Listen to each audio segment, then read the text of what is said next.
The Hunted didn't give traditional Levia much support, but it did revitalize an archetype long forgotten. That's right, Bone Basher's back.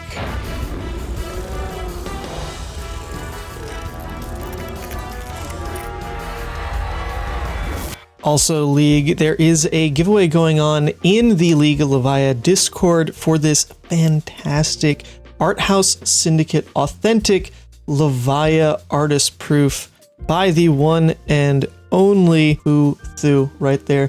So if you want to get in on a giveaway for this young Levia artist proof, details are in the Discord. Shout out to Davik Flurney, Arterius on the Discord, and Gabe's Cave in El Dorado, Arizona for hosting the giveaway. It's a beautiful day, my Bone Bashers, because my favorite archetype of Levia, not because of the play patterns per se, but because of how off the wall it is actually back in the Hunted season. And this is not as much of a meme as you might initially think. Now, if you're a long-time Levia player, you'll remember back in the beginning when she struggled to win her first Living Legend points, it was off the back of either Romping Club Levia is what it was traditionally called, or Bone Basher Levia, just this idea that she actually played her best when you ignored Blood Debt and leaned into a very strong weapon, 2 resources for a break point's worth of damage. Now, back in the day, Bone Basher Levia looked quite a bit different because the deck was built around trying to abuse tunic curves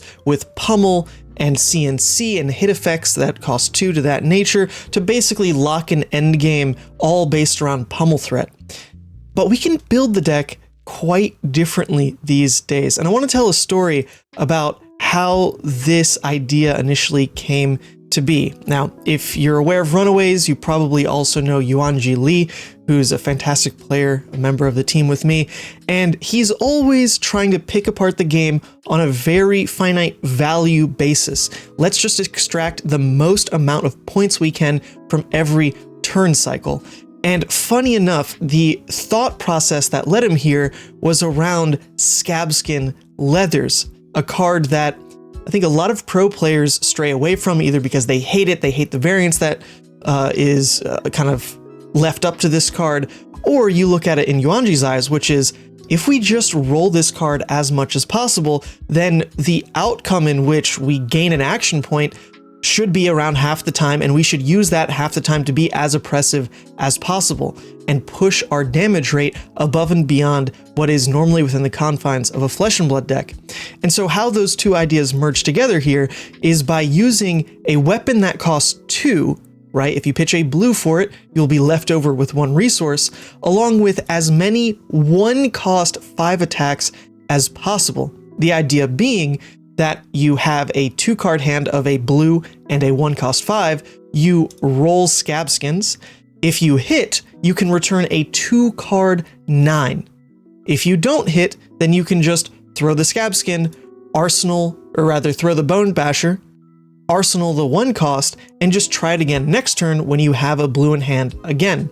When you roll a 1, it's not like Blood Debt Levia where your game is drastically swung because now you take Blood Debt and you don't have the pressure that you're looking for.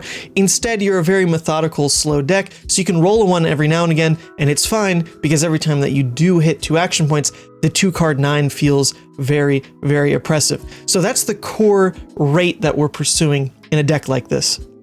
But how do you build the rest of the deck around supplementing that idea? Drawing out the game to let you roll Scabskins as much as possible, and also building your deck in a way to curve out with Scabskins pretty cleanly, the Bone Basher curve. And so we explored this concept a while back. Honestly, it was it might have even been like pre-Outsiders was the last time we took a look at this type of build, Yuanji and I, and he really enjoyed it. Back then, the idea being, if you play this in Levia, what you're gaining is access to 1 Boneyard Marauder, which is an extra 1 cost, that would actually be 6 damage, not 5, and of course a Soul Harvest, which is an extra blue 3 block that you can pitch in to Reckless Swing. But that's the last time we looked at the deck, and really where it fell apart was that there were not enough 1-cost 5 attacks that blocked 3. You pretty much ran out at Bingo, Censor, and Critical Strike, which 3 playsets of a 1 for 5 block 3 is strong, but it doesn't really unlock the entire goal of the deck, which is to really build yourself around having the Scab Skins lines every single turn. So the deck lay in waiting. We didn't really touch it for a long while until the Hunted came out. And that's because the Hunted has actually given us quite a bit of support for this idea. There are now 2 new 1 for 5s that block 3, and the effect of Sound the Alarm in particular is actually quite nice. This is a deck with a lot of defense reactions, so the ability to see your opponent's hand, whether you tutor the defense reaction or not, gives you a lot of information about whether you need to overblock, whether a defense reaction is warranted, kind of that awkward spot where you block 3 and then they pump it and then you block 4 and it can look quite nice, versus if you overblock to 6 and then they pump it to 7 anyway. Like, those types of awkward situations are circumvented through what you learn via Sound the Alarm.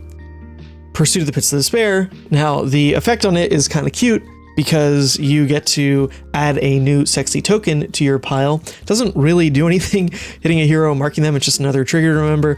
But if you forget it, who cares? It's just a 1 for 5 that blocks 3, of course, and shout out to Jonathan Yo from Invasion Comics for sourcing these. You probably saw him on the Memphis stream as well. But the other parts that the Hunted gave this type of deck are in the defensive suite. Of course, Shelter from the Storm is an incredible 0 for 4 with the flexibility to discard it and prevent 3, or, I mean, just blocking for 4. An extra card that does that in your deck is very strong as well. But if you put it in Arsenal, it no longer had the ability to block 3, and that's actually quite relevant in this metagame. So I am also running Calming Breeze, which is just a rare, but this one you can use in Arsenal to prevent the next 3 instances of 1, which is really potent with a lot of daggers flying around. Also, turning any 3 block into a 4 block effectively is really solid. Put into context is also a really cute blue 3 block defense reaction. I mean, you go ahead and just throw this in your arsenal, and against most decks other than like Prism and Guardian, you just get to block 3 from arsenal. Why not? It's really solid as blue. And then you are running Thick Hide Hunter, and we might even clickbait this video to call it Thick Hide Hunter Levia or whatever, because running this card is actually pretty solid. You get the ability to block 6 with it quite often when you are blocking out. Let's say your Tunic's coming up and you've got a 1 cost in Arsenal anyway, you just block out your whole hand. This is the last card you block with. You Tunic, you return the 1 for 5. That turn cycle is so in your favor. You also can actually play this out. You have Tunic up, you hit Scabs, you go Bone Basher, Tunic into this sucker. Feels pretty good as well. But more than anything, you probably just want to build your turns around trying to get the block 6 value, as that's a lot more potent than the attack for 6, but an extra 6 in your deck is also relevant for Reckless Swing, and it's a yellow that you can pitch into Bone Basher, count your blessings, things like that.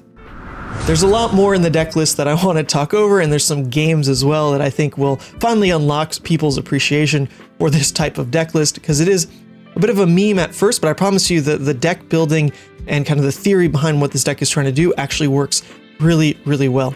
So the first thing to note is the equipment suite here is all the best armor that we can take as Brute. Apex Bonebreaker, probably not using the Might off of this. When you do block with a Wreck or Romp, for example, you might as well, but you need to be careful leaning into Might tokens because it might trigger some unwanted consequences, like versus Riptide. It actually will trigger their buff traps, whereas otherwise this deck is immune to all traps, for example. So just note things like that.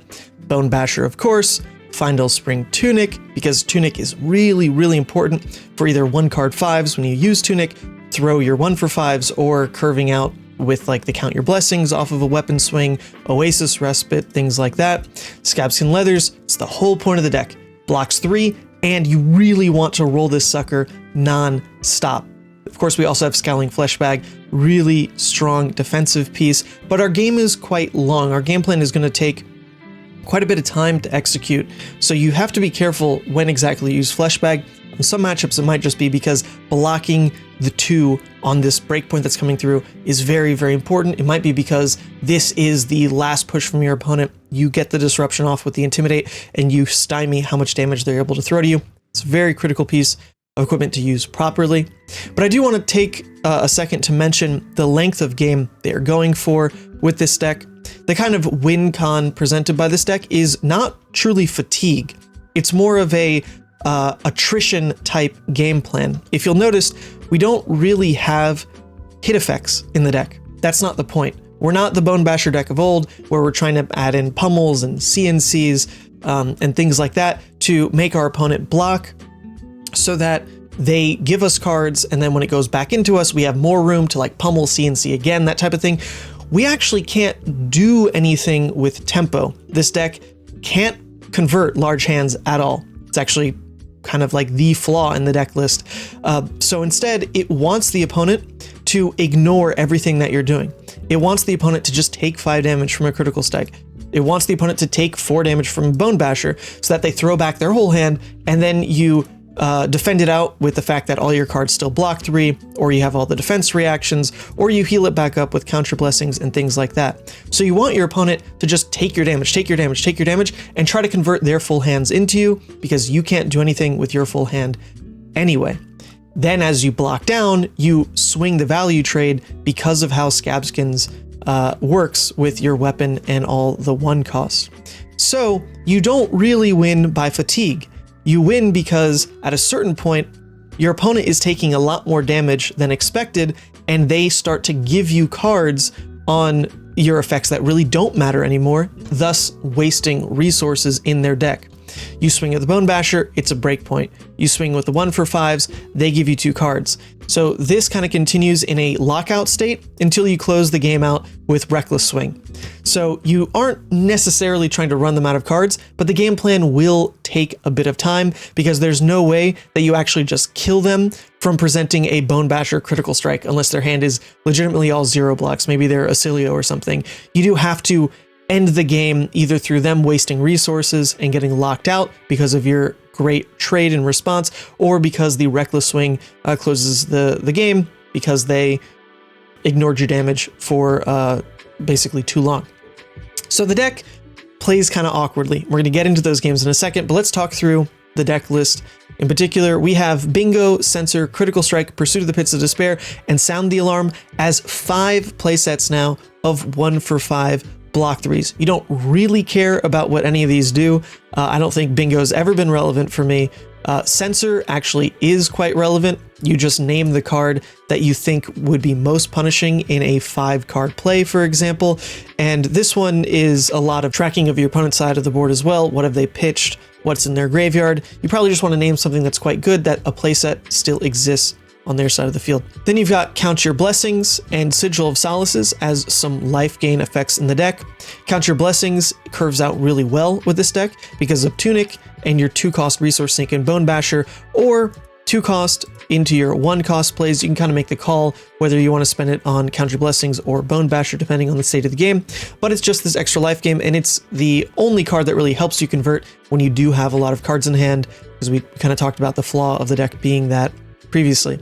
You've got a ton of defense reactions in Fate Foreseen, Shelter from the Storm, Sink Below, Put into Context, and then what is going to win the game, the Reckless Swing. So you don't really want to play this one out ever. You want this in your deck, and you want the inevitability of having pitched in a Soul Harvest or Wrecker Romps to get you to that point in the game as well, where you know that you can close. You've got some filler blues that are all situationally playable.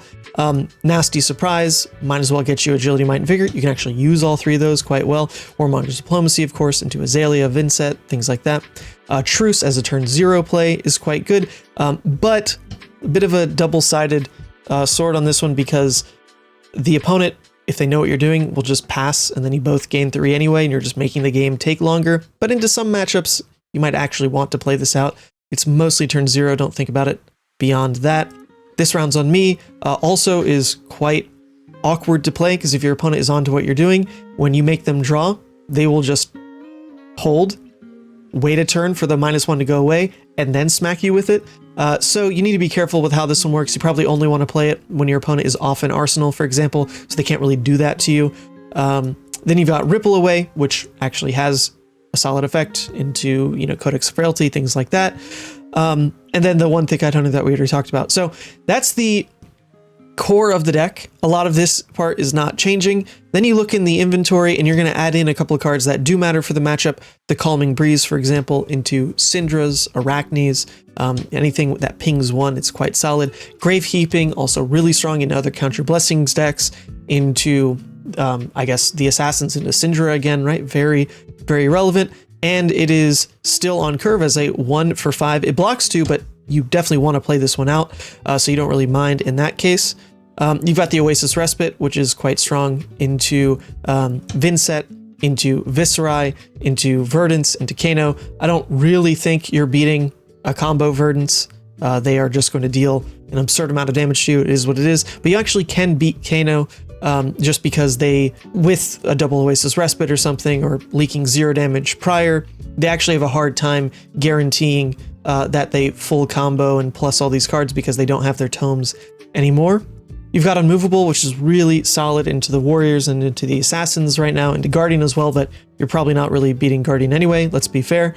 Actually, one of the few decks I think that's really getting away with playing Unmovable in this current meta. I don't see it otherwise, but Unmovable is a very, very solid card.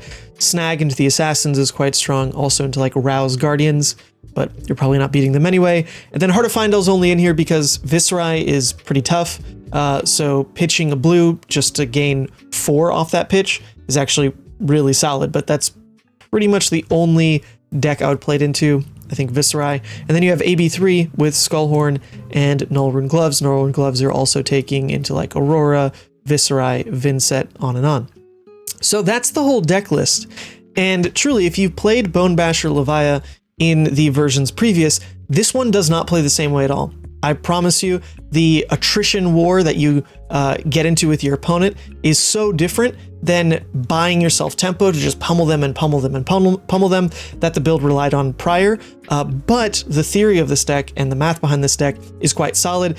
It's just more of a Talishar deck than it is, let me take it to an RTN and just steamroll, because your opponents will find out what you're doing and they'll probably just start running like, 68 cards into you. And you can also do that. I mean, you can, I think pretty much every time I'm going to like at least 63 cards. But at a certain point, the games might just start taking too long because you can't definitively win until the game might go to time. So it's a bit tough to play in RTNs, but it actually is a really fun Talishar deck. And we've got some gameplay to show off how this deck wins. Hope you enjoy. Okay, so don't hate me for this deck, everyone, but you're in for some questionably enjoyable games. I'll tell you, from the Levia side, repping a Bone Basher and winning games definitely tickles my brain in the right way, but I totally understand if this deck comes across as just a total nightmare meme to play against. But hey, there's a lot of decks out there like that, like OTK Aurora or something. So what we're going to do is show some of the early game of how you stabilize in these games up to kind of a fast forward towards the end game to show you how the deck actually wins. So first things first, into the Cindra here. On a turn 0 type play, we are just denying the fact that they draw from Mask. Even if we sack armor here, it's fine. We're going to draw into a bunch of breakpoints later. We just don't want them to get ahead into building these 5-card hands is really where it falls apart. So I'm actually fine sacking some armor just to make sure that they don't lead into this next turn with a 5-card hand. Because remember, we actually can't stop them from drawing, or rather from playing their large hands. So the game grinds on. And you can see at a certain point in the game, especially with Counter Blessings, the life definitely flips in your favor. So towards the end game, you have to start making choices where rather than spending cards to block, you use life as a resource, let them spend their cards into you, and then you just keep returning damage, make sure that you have enough cards left in your deck not to just flat out die, but you'll kind of catch up in the card trade, even if you're a little bit behind, just off the back that your weapon is a breakpoint, and in theory everything that they're throwing at you is just not worth very much in the end game. And your deck is generally like pretty full of gas anyway, just because you can tuck a lot of like 1-for-5s with Sync. You can pitch them into other 1-for-5s, for example. You get some shuffles off with Sound the Alarm, but more than anything, you're playing for that Reckless Swing guaranteed win. So we actually do have this in Arsenal. You can see the Cindra deck. It's not quite the all red line version, but they're trying to play out all these last blues that they've pitched, and funny enough, if it was the red line version, they'd probably be out of cards already, and then we just kill them with the Reckless Swing. So kind of grindy, right? But hopefully these kinds of games play out a little bit faster in person. You as the blocking deck shouldn't be making too many decisions In all honesty, it's kind of up to your opponent to figure out the puzzle of how to beat you. So into another game, we're versus the Oscilio here. I never played into Oscilio, so the idea was just, once again, outlast their damage. They can go for crazy combos with Gone in a Flash, so that there is a consideration of maybe I still want to take Flesh Bag just for that, but I hedged my bets towards, you know what, I think we can just outlast pretty much everything anyway. We've got all the Counter Blessings, we've got all the Sigils, we've got the Oasis. They're going to churn through their deck so quickly anyway because of using Oscilio's hero ability to try to craft their hands a little better. As long as we can survive, then we should be fine. So a lot of the game goes towards playing that. And actually, a big part of this game, I'm not sure if we get it here in the review, but Censor hit quite a few times. Like, they're really not trying to give cards, right? And so I would call Censor on a combo piece, like Gone in a Flash or Blast to Oblivion, and it definitely slowed them down. The thing about Oscilio, though, is he definitely crafted a bunch of game states where the Oscilio was just passing. They'd play out some Sigils, not spend any more cards than that, and just pass, try to draw into these like 6-7 card hands because they know that I'm not really a disruptive deck. And I'm happy to report that that did not work. And just by having so many defenses, so many block fours, so much life gain, Oasis Respite, so many blues, we were able to completely overcome that part of the game plan. There's also a couple things versus Oscilio like Destructive Aether Tide or Mind Warp where they try to get you in those moments. You can probably spend out your hand if you just keep arseling a Counter Blessings or something like that instead of arseling a 1-for-5, and just make it so that they don't get any card advantage out of you that way. So the game kind of plays out in this fashion. We fast forward to the end here, and sure enough, look at the difference in deck between what they've got and what I've got. I haven't even played out all my Counter Blessings yet. I've got so much gas left in the tank to still block. A lot of the card advantage versus Arcane Barrier, or rather Arcane Heroes, is because you have Arcane Barrier, you are not losing cards when you pitch into AB. So this game was a lot of just pretty much no rolling scabs, honestly. In this game, this was a lot of respect any damage coming from the Oscilio, and instead focus on just swinging Bone Basher, and that way it even frees up Tunic for pitching into extra AB outlets and things like that. So the game played a little bit differently than expected, but you can see the end game. It's absolutely on lock for this kind of deck. You know, truth be told, this deck definitely has issues into other decks that grind better than what Bone Basher really unlocks for you. So Guardian is basically an auto loss. Florian's an auto loss. I'd expect Verdance to be an auto loss. Prism you can try to fatigue, but I'm pretty sure you would deck before them because you just don't even have any poppers. But pretty much Enigma as well is also pretty terrible. But pretty much everything else you have a fighting chance into. So it's kind of a, you know, anti-meta pick. But it's definitely not walking in with favored matchups across the board. So here we go. This is more of a mid-range matchup instead of just outlasting aggro. You've got to be a lot more careful about trading your cards efficiently into these kinds of matchups, because into any deck that has a strong second cycle, like Assassin can generally pitch towards with like some well-timed shreds, Codex of Frailties, you just need to be very careful about like spending cards out of your deck, because they can definitely flip the script on you in the late game. I do make a mistake in sideboarding here. I didn't take the Calming Breezes. I definitely should have. The Calming Breeze would have been fantastic against the Hunter's Clave. I was just worried that like maybe it only blocks 2 rather than 3. You know, it's going to block like the dagger and like the flick knives maybe, but is it really going to block that 3rd time? And actually, in knowing how long this type of game would go, I absolutely should have taken the Calming Breeze, because if you listen to Tom Battaglia's deck tech about how to play Arakni Marionette, a lot of what Tunic is doing for this deck is just unlocking swinging Hunter's Clave a 2nd time. Right, you pitch 1 blue, you convert it into 2 dagger swings, and that's definitely how long this game ended up playing. I saw it happen a lot, where the Tunic resource ended up meaning multiple dagger swings on top of flick knives type effects. So I definitely should have brought in the Calming Breeze, but we've got snags, we've got unmovables, we have a lot of like really strong card efficiency on defense to try to outlast. It was a very interesting game though, because as I tracked his second cycle, it really wasn't as strong as I expected. Maybe that was just some inexperience with how Marionette plays versus like an Azuri.